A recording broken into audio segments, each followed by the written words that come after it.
The Soweto United E-hailing Association says it will continue to shut down services until e-hailing companies Uber and Bolt accede to their demands.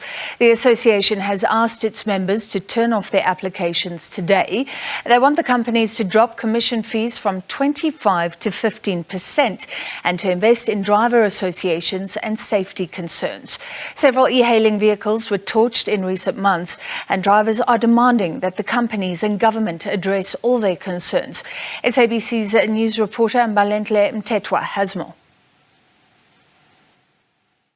What they have called for is a complete shutdown, meaning that no one is allowed to pick up people or even switch on their phones or their apps in order to collect people. We've just witnessed someone being turned back and having to return the money that they had already taken for the trip that they were supposed to take and to make. I'm joined by one of the Soweto representatives who's going to talk to us about why they have decided to embark on this protest action. Thank you so much for speaking to us. We understand that most recently we had the issue of safety, and we saw a huge number of e-hailing drivers stationed outside Maponya Mall, and today you are all here for a completely different reason. Can you at least elaborate for us why you are here and why you've decided to take this action? Today actually it's a national shutdown of all e-hailing apps, which is Uber, Bolt and InDriver in South Africa, not only in Soweto.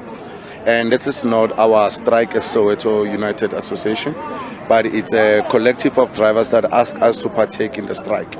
And in solidarity we joined them, and we emphasizing that all drivers and clients not to request or use those app companies until they actually contact us.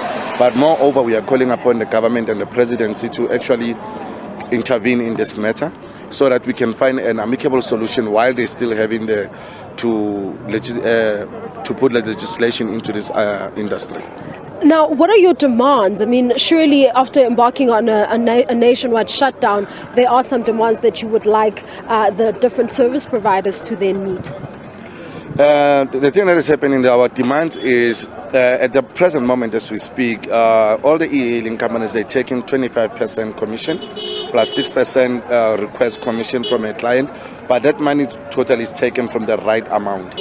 So now the drivers are the one being affected by this, because it amounts to 31% of the commission plus fuel. You look at the fuel now, the cost of the fuel. So all drivers now, they're working basically for nothing, just to enrich these foreign companies.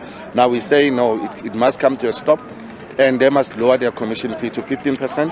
And also we want them to also start driver development plans, and also to give back financial stability and growth into the industry and the drivers that are making them rich. Okay.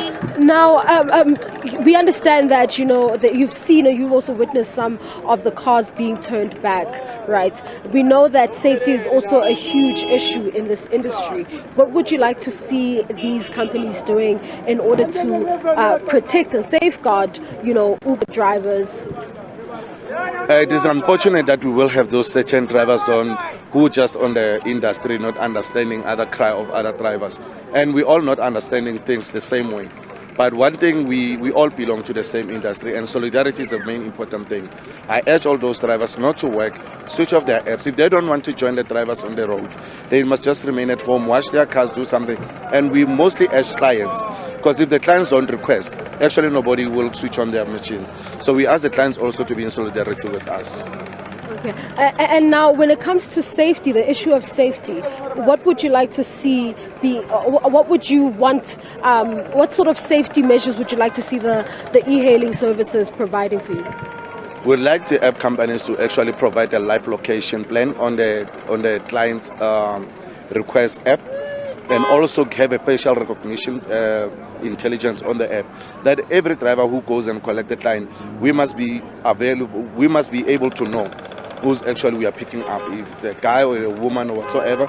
And they must have a security system whereby the clients must punch in their ID numbers, so that the client cannot download lots of different apps, because that's the apps that they're committing crime with, because they're using these app companies to commit crime with, to hijack us, robberies, all those kind of kidnapping, all those things.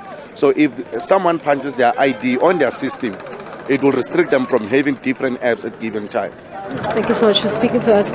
There you have it. That is one of the representatives here in Soweto, just talking to us about the reasons they have embarked on this protest action, this national shutdown, calling on Uber drivers to turn off their apps, and for residents and Uber users, not Uber but e-hailing users to be specific, not to use the service today while they embark on this shutdown.